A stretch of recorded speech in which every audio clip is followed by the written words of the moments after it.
Hey guys, welcome to Home Groups, where we apply the message we heard this Sunday. We actually had a guest speaker. If you weren't here, his name was Aaron Holt, and he was preaching about the time that the disciples were given authority to cast out demons, and they went out and they cast out demons all around, and then they came back and reported to Jesus. Yeah, he really talked about the power of the name of Jesus, and we so often don't talk about that enough.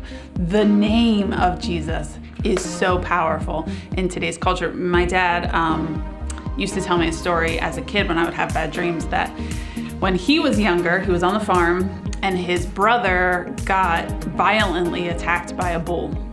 My dad saw all of this happen, and then he started having bad dreams about the bull attacking him in his sleep, and he'd wake up every single night in a sweat, and it was a huge deal to him as a kid, until somebody told him that the name of Jesus has power. And so it took some practice. It didn't happen on the first try, but he eventually got to the point where in his dream he could say, "In the name of Jesus, stop." Yeah. I think that's what he said. I don't actually know the exact words, but he used the name of Jesus to make the bull stop. And very shortly after that, the dreams actually stopped altogether because it didn't torment him anymore. He used the name of Jesus to stop that thing. The name of Jesus, the names of God have so much power behind them, and God always chose his words very carefully.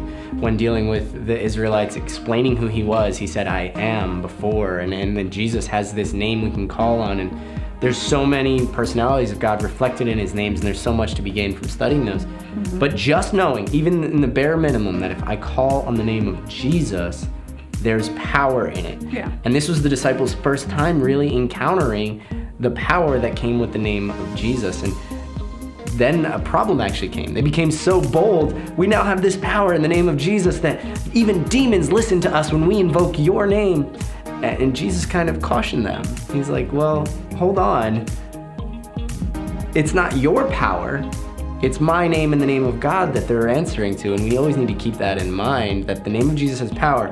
Jesus actually prayed after talking to them about this, and he said in verse 21 of Luke 10, "I praise you, Father, Lord of heaven and earth, because you have hidden these things from the wise and learned and revealed them to little children.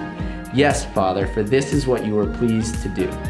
All things have been committed to me by the Father. No one knows who the Son is except the Father, and no one knows who the Father is except the Son, and those who the Son chooses to reveal him." Jesus chose to reveal himself to his disciples. He chose to give them the power in his name.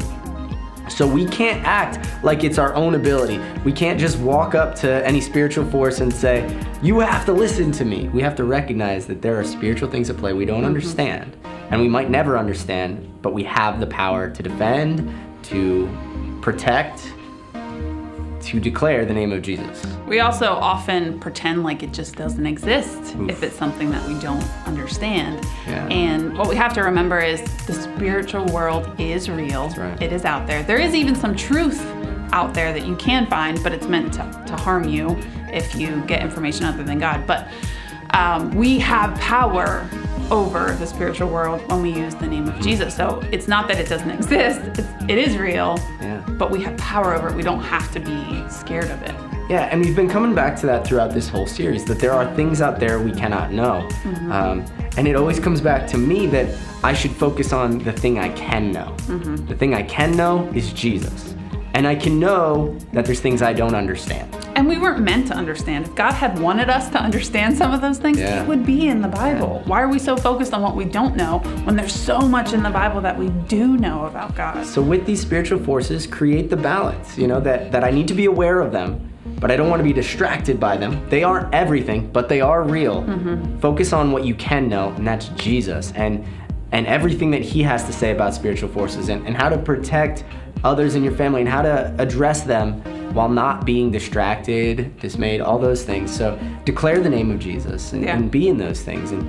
And tonight you're gonna have, I hope, a great conversation again about spiritual forces in our world and how we can use the name of Jesus, not in our own power, to protect ourselves and look out for one another. Yeah. Have a great discussion, guys. We'll see you next week.